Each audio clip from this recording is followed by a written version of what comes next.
What happens when Jet Li and Jason Statham stars in the same movie?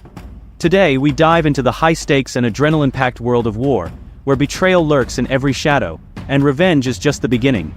Two deadly forces collide. One, an assassin filled with mystery, and the other, an FBI agent on a relentless quest for vengeance. But nothing is as it seems, and the deeper you go, the more twisted the truth becomes. Who is really hunting who? Join us in this intriguing thriller. Do not forget to subscribe to the channel. The movie begins at a dockside warehouse in San Francisco, where two FBI agents, Jack Crawford and Tom Lone, are investigating a gang's operation. As they prepare for what is bound to be a deadly confrontation, the tension is palpable. John, usually a by-the-book agent, is seen smoking a cigarette, a habit he doesn't normally have. Tom notices this and tries to discourage him, reminding him that his wife Jenny wouldn't be too happy to hear about him smoking again. Tom then offers John a toothpick as a substitute for the cigarette, claiming it helps with the cravings. But John laughs it off, flicking the toothpick away. Suddenly the mood shifts as they hear a noise nearby. They know something's wrong. The two agents, armed and ready, proceed with caution through the harbor. They've been tracking the Chinese Triads for 2 years, building a case, and now it seems their cover has been blown. John is frustrated, feeling like all their hard work is about to go up in smoke.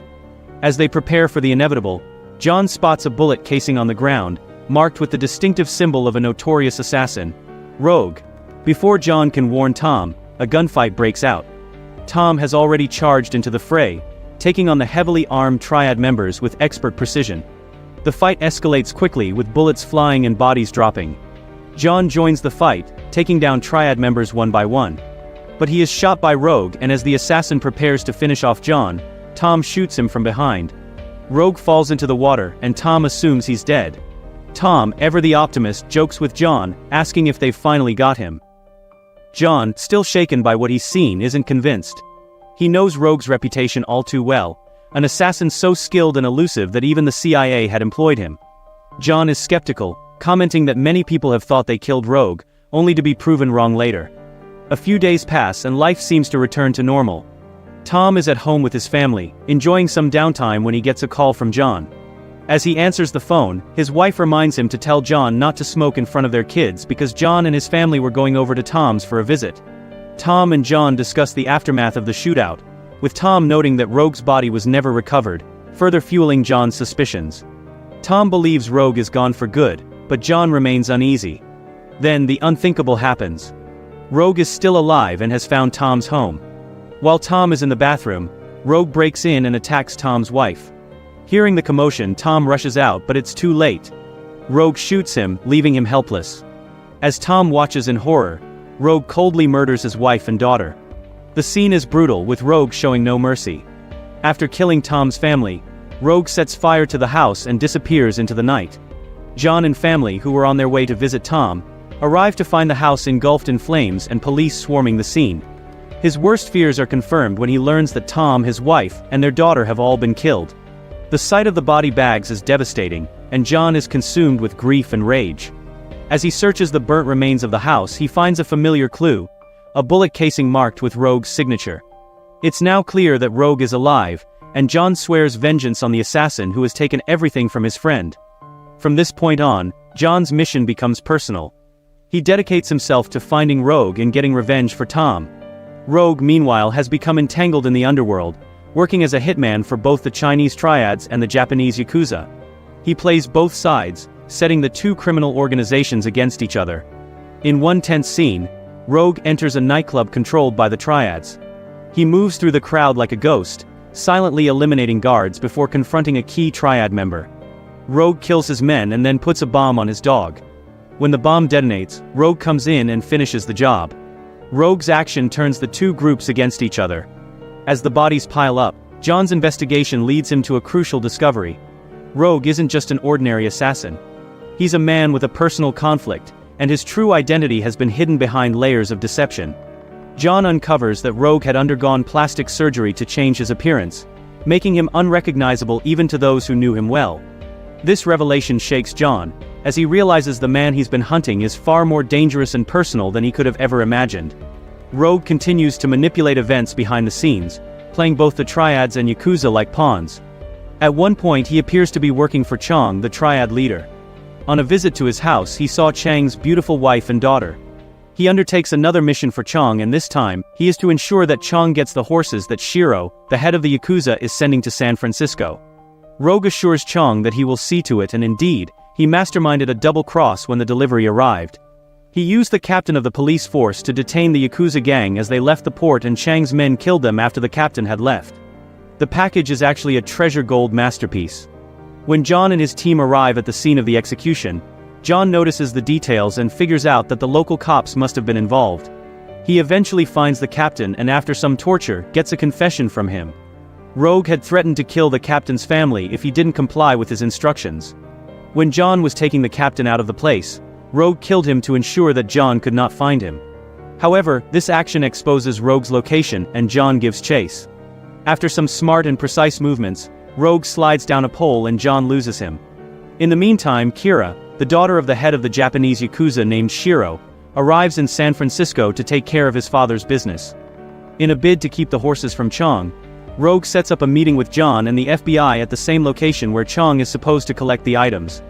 When John and his team arrived, Chang wondered what was going on, but as they opened the gate to the warehouse, the space was empty with Rogue standing in the middle. Finally getting to meet him, John threatens him with the consequences he will face for killing Tom and his family. But he was eventually forced to leave Rogue alone when his men came back empty after searching the warehouse. John promised that they will meet again. Later on, Chang thanks Rogue for keeping the horses away from the warehouse, and Rogue assures him that they are in a safe place. Chang then informs Rogue that he still has a great deal of work to do for him, so he will be staying in Chang's house for the time being. Rogue continues to fuel the conflicts between the Yakuza and Chinese Triad, and on one occasion kills Joey T, who was Wu Ti's brother. Now, Wu Ti is Chang's personal guard, and he was furious at the news and wanted Chang to give him permission to take revenge on the Yakuza. However, Chang declined, to Rogue's disappointment. In a sympathetic gesture, Rogue gives Wu Ti a clue to where the Yakuza gang would be that evening. There was a massive gunfight and bloodshed when the gangs engaged. John and his team were already prepared for this, and after some more gunfight, John and his men calmed the place down before John spots Rogue driving, and he gives chase. John ended up crashing his car, which allowed Rogue to escape once more. Rogue again sets up another fight when he calls Chang to inform him that Wu Ti disobeyed his instructions and went to fight the Yakuza gang despite Chang's clear warning. Rogue also makes a deal with Kira and assures her that he will deliver the horses back to her, and Kira also requests for the head of Chang's wife and daughter. To this, Rogue did not reply. Meanwhile, John has tracked down the plastic surgeon that changed Rogue's face 3 years ago, and he is not fully certain that the man he's been dealing with is really Rogue. When the Yakuza gang eventually attacked Chang's house, Rogue kills Chang himself and then goes outside to inform the gang that the wife and daughter are dead too. But the men were not convinced and they tried to go in to confirm the kills. That was when Rogue took action and with one swift movement killed the men. After this, he ensures that Chang's wife and child escape to safety. He delivers the horses to Shiro, who is now in San Francisco to fully oversee his business. Unknowing to Rogue, John had already delivered security camera shots of Rogue killing Shiro's men and sending Chang's wife and daughter away safe. After seeing this, Shiro instructs his men to kill Rogue. But he quickly escapes the men taking him away and returns to attack Shiro. It was during the intense sword fight that Rogue starts to reveal who he really is. Rogue's motivations are revealed to be deeply personal. He isn't just a hired gun, he's Tom Lone, the very man everyone thought was dead. After surviving the attack on his family, Tom had killed Rogue and taken his identity, undergoing plastic surgery to become the assassin everyone feared. His goal? To destroy the criminal organizations responsible for his family's murder and, ultimately, to take revenge on the man who ordered the hit. So Tom has been systematically dismantling Shiro's empire, waiting for the perfect moment to strike. Shiro realizes too late that Rogue is actually Tom. Just before Rogue kills him, Shiro breaks a news to him.